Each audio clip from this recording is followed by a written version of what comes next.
Forest.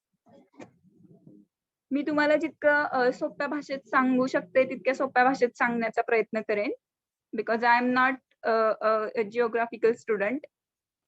Most probably it comes under geography, hence. So moist tropical forest मध्ये काय येईल?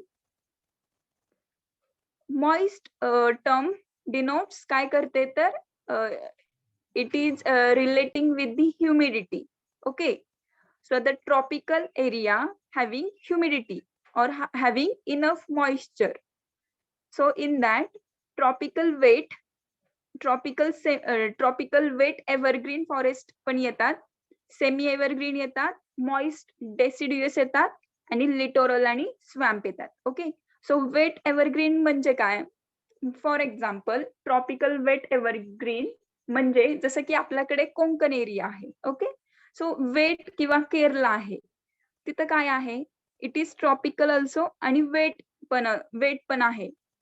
कारण why? Because majority of the months आहेत year मधले, तर तिथे हेवी रेनफॉल होतो म्हणून. ठीक आहे. ट्रॉपिकल सेमी एव्हरग्रीन मध्ये काय येईल तर जिथे as compare to evergreen forest मधलं जे रेनफॉलचं डिस्ट्रीब्युशन आहे तर त्याच्यापेक्षा थोडं कमी राहणार रेनफॉलचं डिस्ट्रीब्युशन. इन मॉइस्ट डेसिड्युअस मध्ये काय येईल? डेसिड्युअस म्हणजे मी तुम्हाला सांगितलं ग्रेप्सच्या कल्टिवेशन बाबत की ग्रेप्स आणि पोमोग्रेनेट हे डेसिड्युअस ट्रीज आहेत. म्हणजे काय तर ते पानं गळतात त्याची. ओके. ट्रॉपिकल मॉइस्ट डेसिड्युअस मध्ये काय येणार? जे असे स्पीसीज येतात म्हणजे तिथं इनफ मॉइश्चर स्ट्रेस पण मिळतो त्या झाडांना.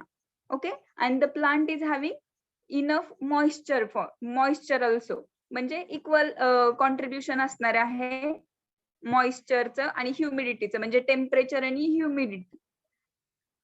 आणि लिटोरल अँड स्वॅम्प जसं की आपलं वेस्ट बेंगॉल आहे, मार्शी लँड. ओके. म्हणजे काय? दलदलीची जमीन. So it comes under moist tropical forest. Okay. So आपण वन बाय वन पाहत जाऊ म्हणजे तुम्हाला पण क्लिअर होईल. ट्रॉपिकल वेट एव्हरग्रीन फॉरेस्ट और रेन फॉरेस्ट पण म्हणतात. जसं मी तुम्हाला सांगितलं की हाय रेनफॉल असतो की जिथं अॅन्युअल रेनफॉल कितीच्या वरती जातो? 250 सेंटीमीटर, की जो खूप जास्त आहे.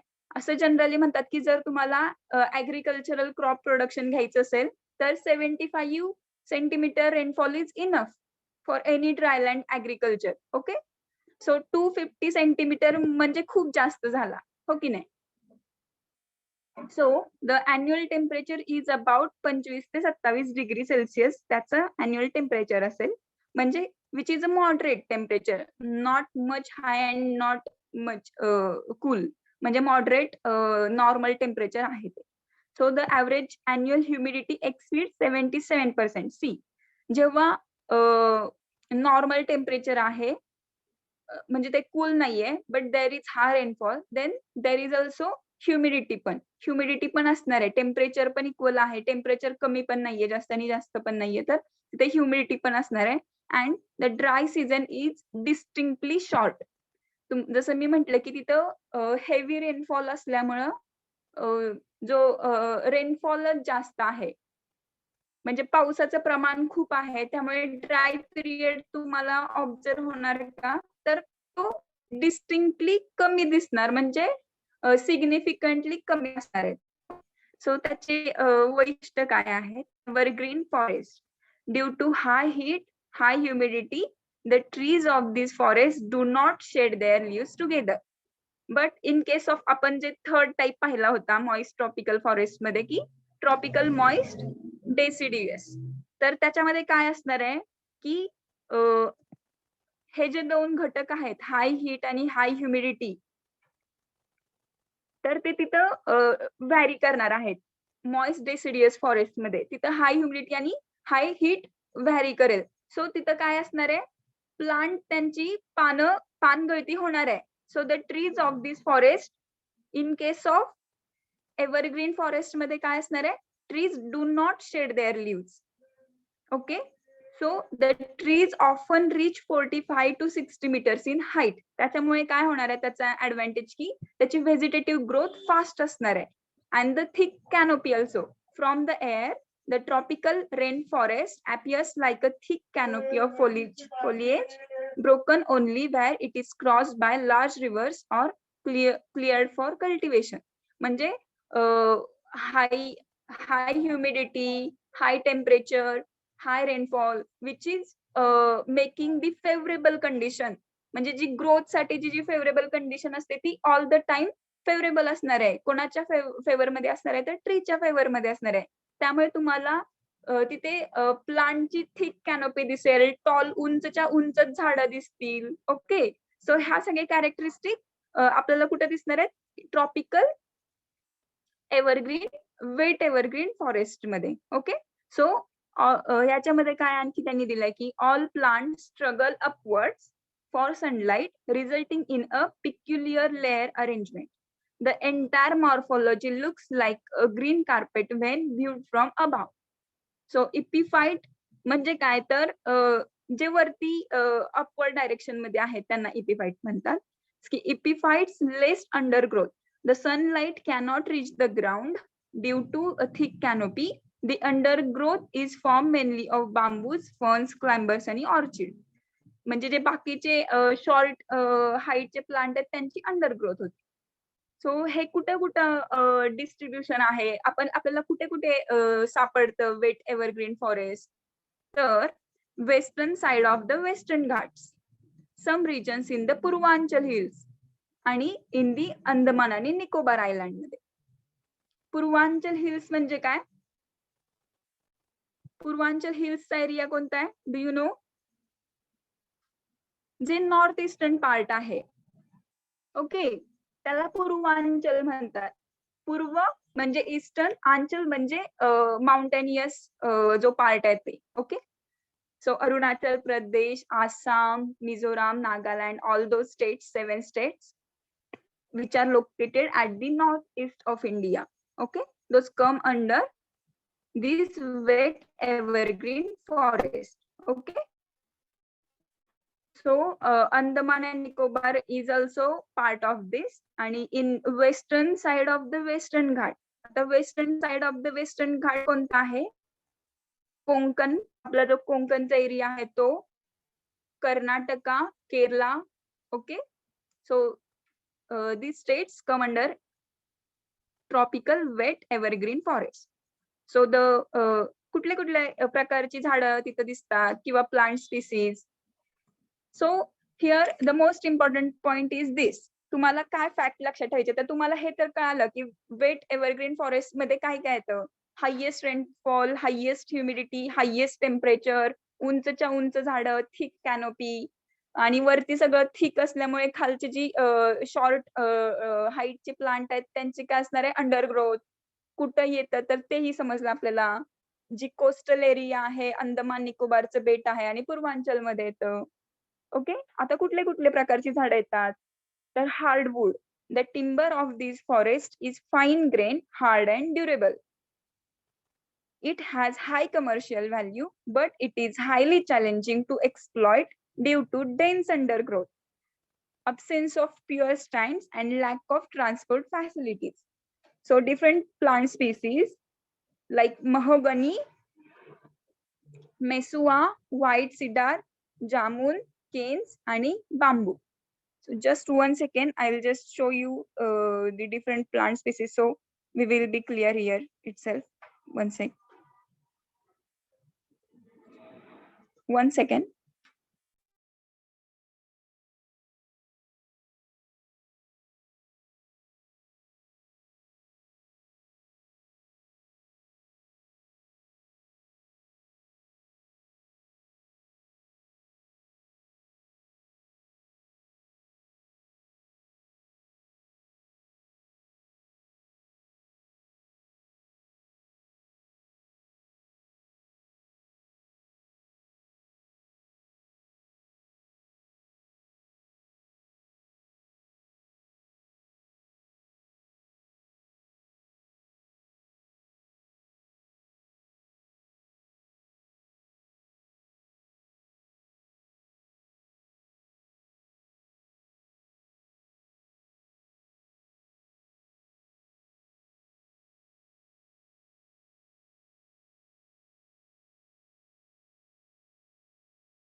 I searched for the images of different plant species, but they were too much identical that you could not identify the which crop or which plant is that.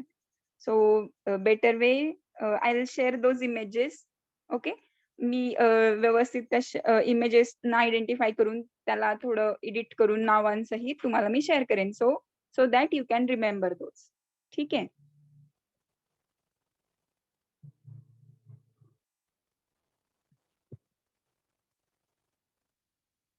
So the next one is, तर याच्यामध्ये कुठले कुठले plant species येतात, just go through with through this. I will share the images after okay, after some time. So tropical semi evergreen forest मध्ये काय येतं, they are transitional forest between tropical wet evergreen forest आणि tropical deciduous forest. आत्ताचे जे आपण ट्रान्झिशनल म्हणजे काय, तर त्याच्या मध्यावरती मिळतात. They are comparatively drier areas to tropical wet evergreen forest. आता म्हणजे काय, मी तुम्हाला सांगितलं की जे ट्रॉपिकल सेमी एव्हरग्रीन असणार आहे त्या ठिकाणी you will be having less rainfall range as compare to the wet evergreen forest. So in case of wet evergreen, that was about 250 centimeter. But now in case of semi evergreen, it is 200 to 250 centimeter of annual rainfall. Okay. So mean annual temperature varies from 24 degrees Celsius to 27 degrees Celsius. And the relative humidity is about 5%. The dry season is not short like in tropical evergreen forest. म्हणजे याच्यामध्ये काय, just normal differentiation आहे in case of humidity, in case of temperature आणि in case of rainfall, but not significant. म्हणजे खूप जास्त variation नाहीये, but थोडंसं आहे. आणि आपल्याला तिथे शॉर्ट म्हणजे सीझनचे जे ड्राय सीझन होते ते आपल्याला तिथे दिसतच नव्हते बिलकुल वेट एव्हरग्रीन फॉरेस्ट मध्ये. पण in case of semi evergreen forest मध्ये the dry season is short, म्हणजे इतके पण शॉर्ट नाहीये जसे की ट्रॉपिकल एव्हरग्रीन फॉरेस्ट मध्ये होते, but it is much larger than that. Okay. So climatic condition we seen just. So distribution western coast, तर ह्याचं डिस्ट्रीब्युशन कुठं आहे, अगेन आपण जसं पाहिलं की हाय रेनफॉल जिथं असणार आहे आणि त्याच्याच खालोखाल त्याच्यापेक्षा थोडासा कमी रेनफॉल जिथं असणार आहे त्याचेच सेम एरियाज येतील, जसं की western coast again Purvanchal area like Assam आणि eastern Himalaya, Odisha and the same Andaman. Okay. So तिथल्या त्या एरियामध्ये जे वेट एव्हरग्रीन फॉरेस्ट मध्ये होते त्याच्याच आजूबाजूच्या एरियामध्ये आपल्याला सेमी एव्हरग्रीन फॉरेस्ट ऑब्झर्व होणार आहेत. ओके. सो त्याचे कॅरेक्टरिस्टिक काय आहेत, the semi evergreen forest are less dense, they are more gregarious. What is mean by gregarious? Living in flocks or colonies and more pure stands than the wet evergreen forest. आता मी जेव्हा search करत होते pictures तेव्हा आहे ना, असं कोणताच तुम्हाला पिक्चर परफेक्ट नाही मिळणार, कारण त्यांची जी कॅनोपी आहे ती डेन्स असणार आहे. आणि आपण वरती जसं पाहिलं की त्यांचं जे टिंबर आहे ते हार्डवूड असतं आणि की जिथं अबसेन्स ऑफ प्युअर स्टँड, म्हणजे इतकंसं गुंतागुंतीचं ते फॉरेस्ट असतं, एकदम डेन्स फॉरेस्ट असतं. तर त्याच्यामुळे we are not identifying it easily. But in case of semi evergreen forest मध्ये ते कॉलनीज मध्ये असतात and having more pure stand, okay, than the wet evergreen forest. So these forests are characterized by many species. So trees usually have buttressed trunks with abundant epiphytes. Abundant epiphyte म्हणजे जे undergrowth आहे खालची ती. So important species like rosewood. तुम्ही rosewood बद्दल ऐकलं का की इलिगल ट्रेडिंग होते रोजवूडचं ते, आणि India is having larger area और इंडिया इज हॅव्हिंग रोजवूड च प्लांटेशन इंडियामध्ये आहे इन वेस्टर्न घाट्स मध्ये. Okay. So thorny bamboo, the same species like in wet evergreen forest मध्ये होत्या, त्याच सेम स्पीसीज आपल्याला सेमी एव्हरग्रीन फॉरेस्ट मध्ये पण मिळणार आहेत, पण along with more pure stand. Okay. With colonies असणार आहे. So Indian chestnut, white cedar, champa, mango, etc. So timber, hardwood similar to that in tropical evergreen forest, except that these forests are less dense with more pure stand. So timber industry here is better than in evergreen forest कारण ते cut down करायला easy असतील transportation करण्यासाठी ते it will be more accessible. Okay, so are you guys clear with these two type of forest? I think I able to make you clear about it. So the third one is tropical moist deciduous forest. Now, in case of moist forest, why it is deciduous? Because the plants are getting higher dry season as compared to wet आणि semi evergreen forest च्या comparison मध्ये आपल्याला dry season deciduous forest मध्ये जास्त दिसणार आहेत आणि dry season जास्त आहेत म्हणूनच त्याची पानं गळतायत हे तुम्ही लक्षात ठेवू शकता. See so annual rainfall is 100 to 200 centimeter. Mean annual temperature is about 27 degrees Celsius. The average annual relative humidity 60 to 75%. आणि स्प्रिंग म्हणजे जो आपला पावसाळा आहे between winter and summer are dry. See summer मध्ये ते ड्राय असतं त्यामुळे तिथे पानगळती होते. So the trees drop their leaves during summer and early summer during the spring and early summer when sufficient moisture is not available. The general appearance is bare in extreme summers. Tropical moist deciduous forest present irregular top story. म्हणजे काय तर त्याची जी height आहे ती irregular असते 25 ते 50 metre height पर्यंत तिथली जी प्लांट स्पीसीज आहे ती व्हॅरी करते. सो तिथे काय असणार आहे हाईट व्हॅरी करते प्लांटची म्हणजे जी अंडरग्राऊंड ग्रोथ आहे खूप उंचच्या उंच झाडं आहेत. सो ते काय असतील तर हेविली बट ट्रेस्ड म्हणजे व्हॅरिएशन असेल आणि फेअरली कम्प्लीट अंडरग्रोथ म्हणजे चांगली तिथली अंडरग्रोथ असेल कारण सनलाईटचं penetration will be more because of height variation. So these forests occupy a much larger area than the evergreen forest, but large tracts under these forests have been cleared for cultivation. पण आपल्याला जर का ऍग्रिकल्चरचं cultivation करायचं असेल तर तिथले जे मोठं कल्टिवेशन आहे ते क्लिअर केलं आहे त्यांनी. Okay, so these are the characteristic of tropical moist deciduous forest. Semi evergreen आणि ट्रॉपिकल वेट एव्हरग्रीन फॉरेस्टच्या कंपॅरिझन मध्ये इथं काय तर सगळ्याच गोष्टी वेगळ्या आहेत. जसं की टेम्परेचर ह्युमिडिटी कमी आहे, रेनफॉल कमी आहे, पण तिथे उंचच्या उंच झाडं होती, डेन्स कॅनोपी होती. पण इथल्या केसमध्ये काय आहे की हाईट मध्ये व्हॅरिएशन आहे, लहान मोठी झाडं आहेत आणि त्याच्यामुळे जे खालचं अंडरग्राऊंड एरिया आहे so it can be come under agricultural production मध्ये आपण त्याला यूज करू शकतो. But in case of those forest we are not able to have such assets because of less sunlight penetration on the ground. Okay नाही. So distribution आणि त्याचं distribution आपण पाहिलं की कुठे कुठे येतं. Now we will look upon tropical moist deciduous forest distribution. So belt running along the western Ghats surrounding the belt of evergreen forest. A strip along the Shivalik range including Terai and Bhabar from 77 degree east to 88 degree east.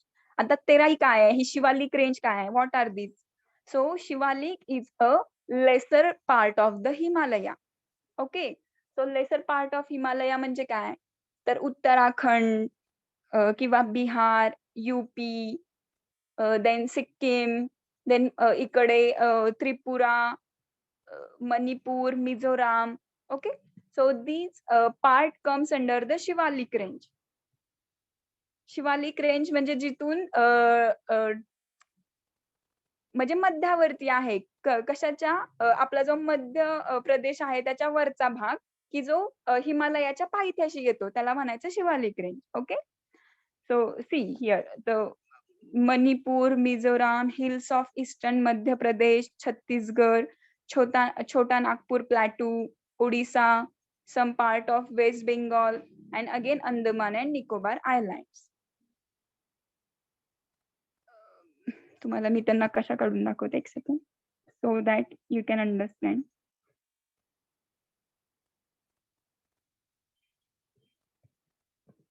So the drawing could be poor, but you will understood it. Okay. So here is the मध्य, आपला जो मध्य आहे तो, आणि त्याच्यावरती इथे वरती जम्मू काश्मीर आहे. मी ऍक्च्युली वरती काढला. सो इकडे वरती जम्मू काश्मीर आहे आणि मध्य प्रदेशचा जो भाग आहे, छत्तीसगड, आणि देन इकडे सगळा जो नॉर्थ ईस्टर्नचा भाग आहे तो, तिथे काय येतं तर हे मॉइस्ट डेसिडियस फॉरेस्ट येतं. ओके. आणि नाव here is the Andaman and Nicobar. Okay. So जे फर्स्ट वन होतं आपलं evergreen forest, wet evergreen forest, ते कुठं होतं? या कोस्टल एरियामध्ये होतं. Change me colour, let me change the colour. Yes. So इथे काय होतं?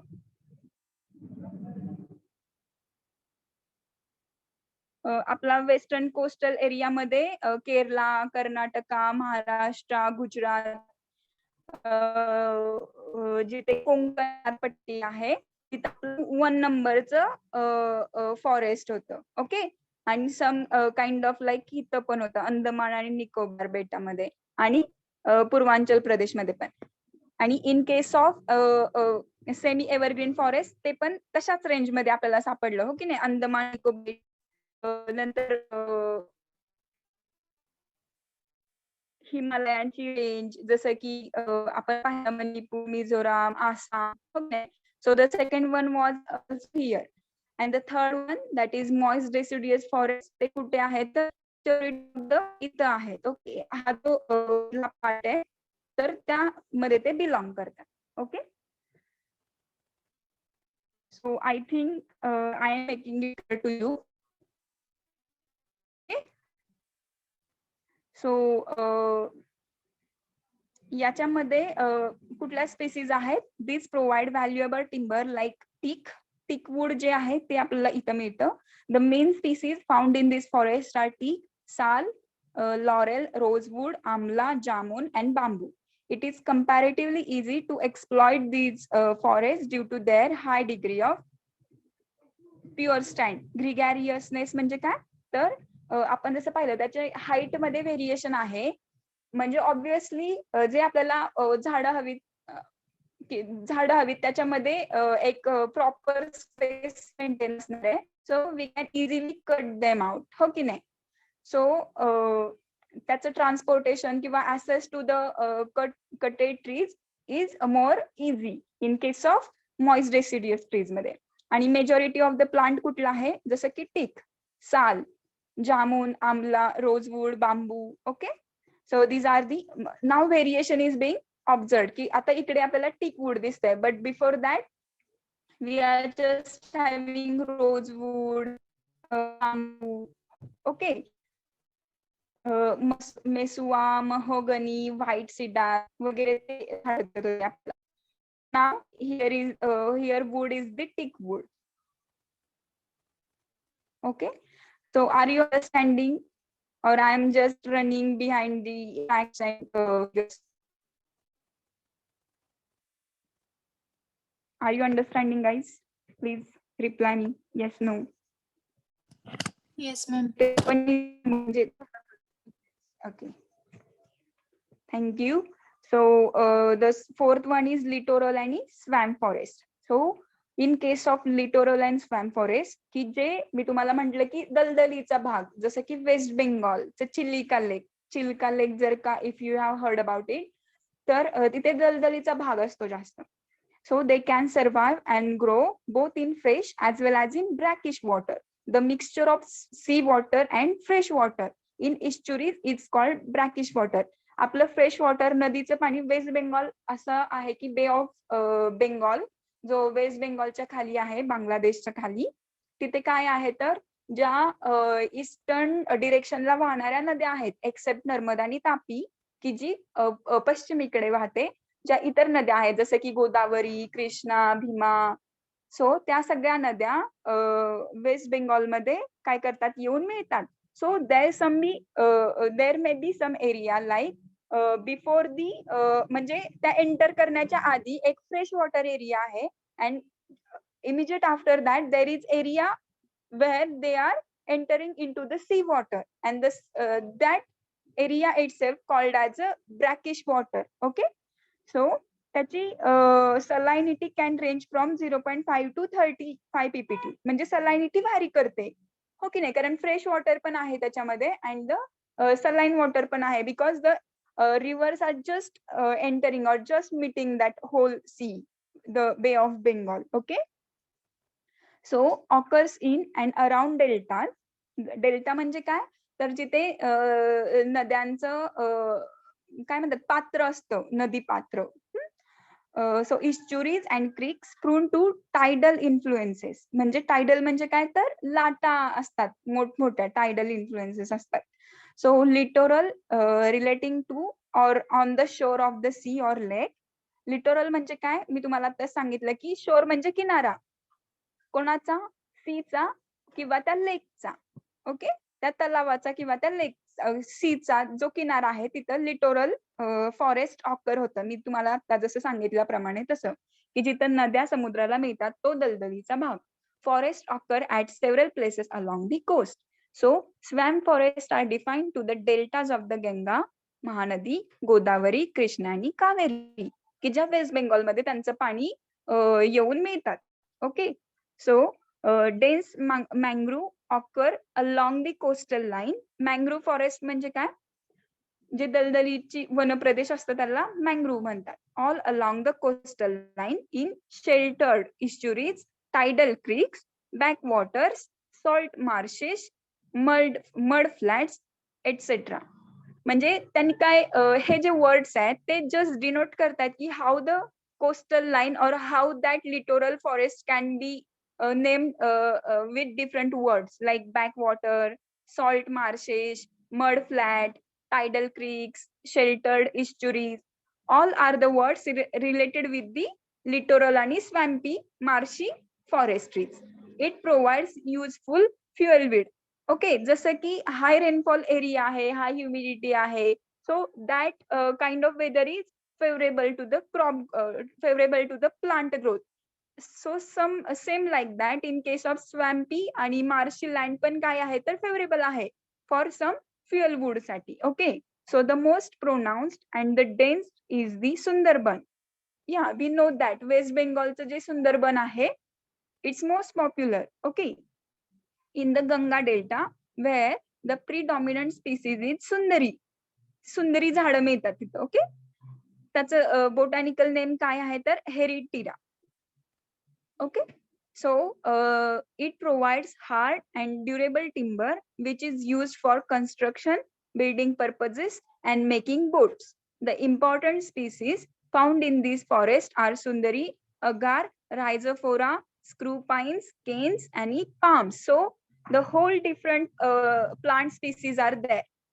Okay, so sundari तर आपल्याला well known आहे, we can remember it easily, but you have to remember other species also like pines, palm, cane, and other than that agar and rhizophora.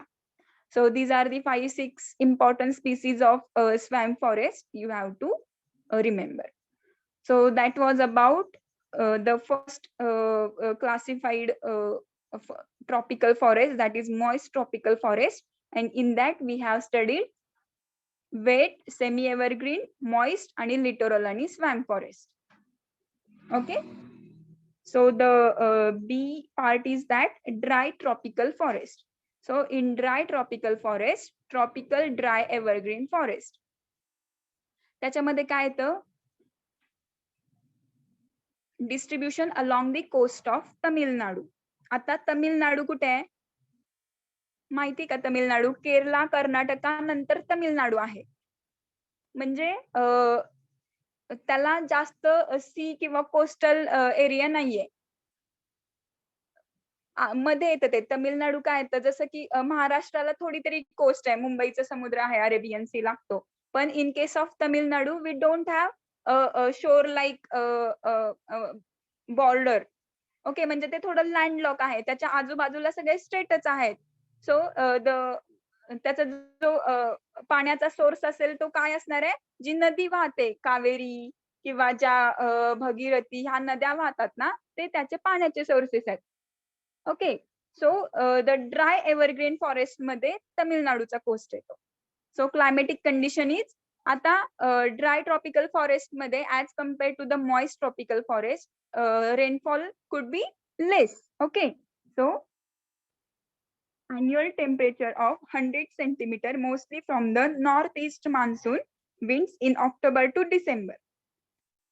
100 centimetre rainfall असणार आहे आणि तो पण कसा north east मान्सूनची जी विंड येते म्हणजे जो आपला परतीचा पाऊस येतो ऑक्टोबर आणि डिसेंबर मध्ये जो आपल्याला परतीचा पाऊस येतो ना ऑक्टोबर मध्ये जो पाऊस येतो तर त्याच्यामुळे तिथे पाऊस पडतो नाहीतर अदरवाईज आपल्याला माहितीये की वेस्टर्न घाट आणि जो प्लेन आहे इंडियाचा जर का if you have studied the rainfall in India किंवा मान्सून इंडियाज मान्सून जर का तुम्ही पाहिलं असेल तर 2 पाऊस आहेत. कोणता? एक नॉर्थ ईस्ट आणि साऊथ वेस्टचा. तर ते जे वारं वाहतं त्याच्यामुळे काय होतं तर आपल्या इथे जे माउंटेन आहेत ना, पर्वत आहेत. महादेव पर्वत किंवा ते वरचं सह्याद्री, अजंठा हे जे पर्वत आहेत त्याच्यामुळे ते वारं अडवलं जातं आणि जो खालचा भाग आहे जसं की तमिळनाडू, कर्नाटका किंवा अगेन्स्ट दी तमिळनाडू, आंध्र प्रदेश त्या एरियामध्ये जो आपला आत्ताचा जो पाऊस आहे ना तो ॲज कंपेअर टू ऑक्टोबरचा जो पाऊस आहे तो तिथं कमी दिसतो आणि ऑक्टोबरचा जो पाऊस आहे तो आपल्याकडे कमी दिसतो आणि त्या एरियामध्ये जास्त दिसतो. ओके, कारण ते वारं वाहतं. ते वेस्टर्लीज, ईस्टर्लीज असं काहीतरी आहे. ओके, त्याच्यामुळे. सो त्याचा सांगण्याचा अर्थ हा की तिथं शॉर्ट रेनफॉल का आहे कारण जो परतीचा पाऊस आहे तो रेग्युलर रेनफॉल सीझन सारखा 4 महिन्यांचा नसतो त्यामुळे तिथं फक्त 100 सेंटीमीटर रेनफॉल दिसतो आणि mean annual temperature is about high म्हणजे ऍज कम्पेअर टू जे मॉइस्ट ट्रॉपिकल फॉरेस्ट होतं त्याच्या कम्पॅरिझन मध्ये ट्रॉपिकल ड्राय फॉरेस्ट मध्ये temperature is high that is 28 degree Celsius आणि humidity is also comparatively high 75%. The growth of evergreen forest in areas such as low rainfall is a bit strange. आणि तरी पण ह्या एरियामध्ये जो लो रेनफॉल आहे is a strange कारण temperature is also good आणि ह्युमिडिटी पण गुड आहे म्हणजे त्याचं जे इव्हॅपोरेशनचा जो रेट आहे that could be good but still it is having less rainfall आणि वाय मी तुम्हाला सांगितलं कारण जे पर्वत रांगा आहेत त्याच्यामुळे ते वारं अडवलं जातं आणि त्याच्यामुळे पाऊस कमी पडतो. सो ह्याचे कॅरेक्टरिस्टिक काय आहेत तर शॉर्ट स्ट्रेचर ट्रीज म्हणजे कमी उंचीची झाडं आहेत की जी 12 मीटर हाईट पर्यंत येतात with complete canopy. Bamboos and grasses not conspicuous. तुम्हाला आवाज येतोय का माझा कारण आमच्या इकडे पाऊस येतोय. Yes ma'am. येतोय ना ओके. सो शॉर्ट हाईटचे प्लांट आहेत जसं की ग्रासेस आणि bamboos not conspicuous. The most important species are jamun, tamarind आणि नीम. वी कॅन इमॅजिन की कुठले स्पीसीज तिथे येऊ शकतात जसे की tamarind, neem, jamun. So most of the land under this forest have been cleared for agriculture. जसं की कसुरीना प्लांटेशन साठी त्यांनी क्लिअर्ड केली आहे land. So distribution is Kasurina is the most popular farm forestry in the areas of Andhra Pradesh, Tamil Nadu, West Bengal, Odisha, Maharashtra, Gujarat आणि Karnataka. Okay, so we Maharashtrian also comes under the dry tropical forest मध्ये जिथं as compared to other states like Kerala, like north eastern state आणि northern state च्या comparison मध्ये आपल्याकडे कमी rainfall पडतो. Okay, आणि आत्ताचा जो रेनफॉल आहे now in recent days we are witnessing the high rainfall because of the climate change but before that we know that we have we are drought prone actually. हो की नाही म्हणजे आपल्याकडे याच्या आधी इतका पाऊस नव्हता कारण आपण म्हणजे जो रेग्युलर रेनफॉलचा सीझन आहे त्याच्यामध्ये आपल्याकडे लॅक होतं रेनफॉल लॅकिंग होता पण जो परतीचा पाऊस यायचा त्याच्यामुळे आपल्या इकडच्या पिकांना नुकसान पोहोचायचं. हो की नाही. So if you are remembering these small things. then you can understood it better. So the benefits काय आहेत तर reduces damage in the event of natural calamities. Line planting in the coastal areas helps in controlling the wind force. It is also used for tourism promotion in view of its ornamental appearance. It provides top quality firewood. The wood is suitable for paper pulp and useful raw material. For the manufacture of paper for writing, printing and wrapping. It is got some serious medicinal values also.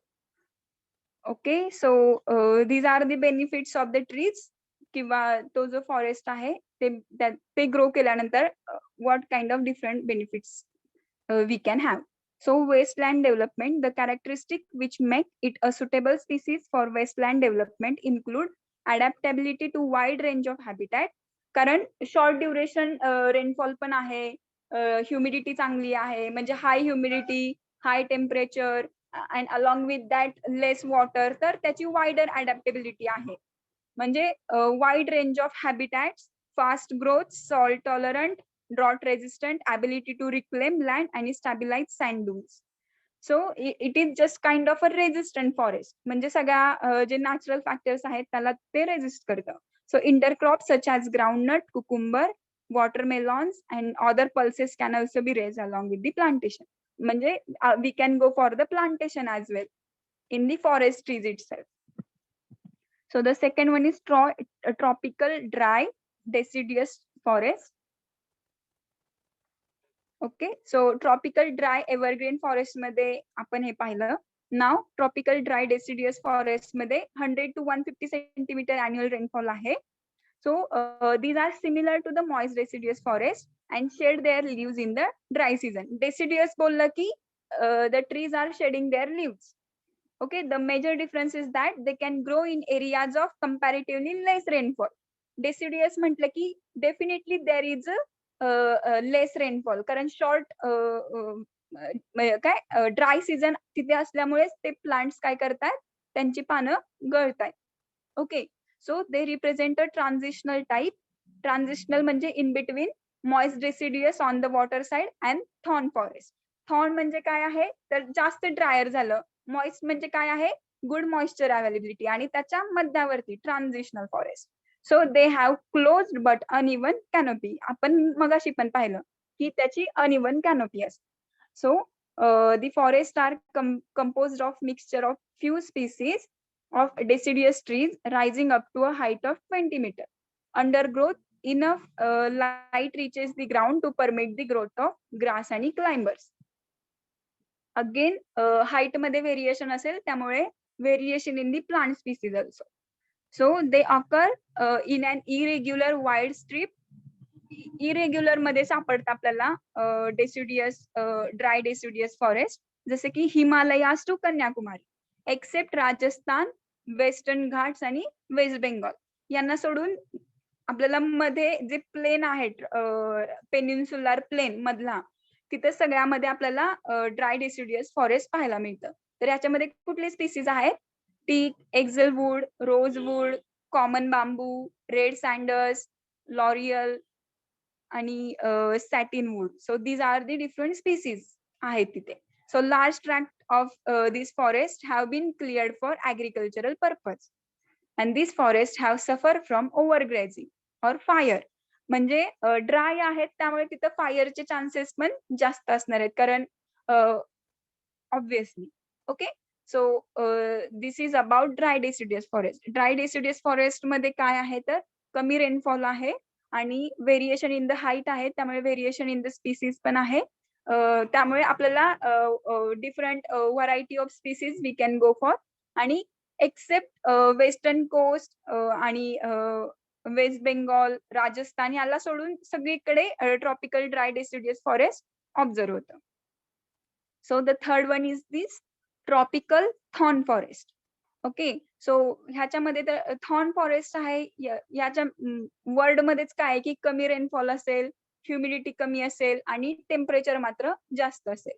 So 75 centimetre पाऊस आहे, 50% humidity आहे आणि mean temperature is 25 to 30 degree Celsius. So ह्याचे characteristic are the trees are low, obviously because the climatic condition is not in favour of the tree growth, त्यामुळे ट्रीची height कशी असणार आहे, कमीच असणार आहे, 6 to 10 meters मॅक्झिमम. आणि वाईडली स्कॅटर्ड. अकॅशियस आणि euphorbias are very prominent. Acacia आणि युफोर्बिया हे काय आहेत तर थॉर्न स्पीसीज आहे. Okay, so the Indian wild date is common. आपलं जे वाईल्ड डेट आहे पाम ट्री, ओके, ते कॉमन आहे, कारण ते पण एक थॉर्न स्पीसीजच आहे पामची. So some grasses also grown in the rainy season. So the distribution is in Rajasthan, Southwest Punjab, Haryana, Kutch. Kutch कुठे येतं? गुजरातचा जो वेस्टर्न पार्ट आहे कच्छ. सॉल्टी मार्शी म्हणजे सॉल्ट जिथं जास्त प्रमाणात प्रोड्यूस केलं जातं तिथे. आणि neighboring parts of the Saurashtra म्हणजे गुजरातचा जो पार्ट आहे near to Pakistan. Okay, so तिथं कोणतं फॉरेस्ट दिसतं तर ट्रॉपिकल थॉर्न फॉरेस्ट दिसतं. सो द इंडियन डेझर्ट हा पण त्याला शब्द आहे की जे भारताचं वाळवंट आहे. Okay, so tropical thorn forest comes under that. So here they degenerate into desert type in the Thar desert. Okay, जसं की मी आता तुम्हाला सांगितलं की इंडियाचं जे डेझर्ट आहे त्यालाच काय म्हणतात, थारचं वाळवंट. So such a forest also grow on the lee side of the Western Ghats, covering large areas of Maharashtra, Karnataka, Telangana, Andhra Pradesh आणि तमिळनाडू. हे याचा पण काही भाग त्याच्यामध्ये आता कव्हर झालाय. So the most important species are neem, babul आणि कॅक्टाय. आपण महाराष्ट्रामध्ये जर का any one of you is from drought prone areas like Khatav Maan किंवा सोलापूरचा भाग आहे, म्हसवड वगैरे तिकडे, दहिवडी. सो तुम्हाला समजेल की कुठल्या स्पीसीज त्याच्या अंडर येतील. Just like that, simple. So in montane sub tropical forest मध्ये sub tropical broad leave hill forest. I think you can take in the next lecture because दोन पार्ट झालेत ट्री स्पीसीसचे आणि फॉरेस्ट्रीचे. तर हे इनफ आहे. आता आपण नेक्स्ट लेक्चर मध्ये जे आहे तर ते घेऊया. ओके, कारण मला असं वाटतं की कन्फ्युजन होईल तुमचं पण आणि माझं पण. ओके, सो आपण जे आतापर्यंत दोन पार्ट्स पाहिलेत तर तुम्हाला समजले का, मॉइस्ट ट्रॉपिकल फॉरेस्ट आणि ड्राय ट्रॉपिकल फॉरेस्ट. तर मॉइस्ट म्हणजे काय तर रेनफॉलची रेंज हाय आहे ऍज कम्पेअर टू ड्राय, आणि त्याचा जो एरिया आहे अंदमान निकोबार आयलँड आहे किंवा आपलं हिमालयाची जी रेंज आहे the whole Himalayan range. Okay, Purvanchal आहे, शिवालिक रेंज आहे, तर त्याच्यामध्ये we observe the moist tropical forest zone. But in case of dry tropical forest मध्ये जो थारचा रिजन आहे, परत आपला साऊथ इंडिया आहे, even our Maharashtra, Madhya Pradesh, some part of west Bengal, but not the northern part आणि ईस्टर्न पार्ट. ह्या दोन पार्टना सोडून जो भाग येतो तो ड्राय डेसिडियस फॉरेस्ट मध्ये येतो. ओके, सो आय थिंक आणि त्याच्यातल्या स्पीसीज पण की ज्या एव्हरग्रीन फॉरेस्ट मध्ये आपण पाहिला की सिडार, एक्झलवूड, रोजवूड, परत ते लाईक दोज व्हाईट काहीतरी होतं, व्हाईट सिडार का काहीतरी. So this kind of trees R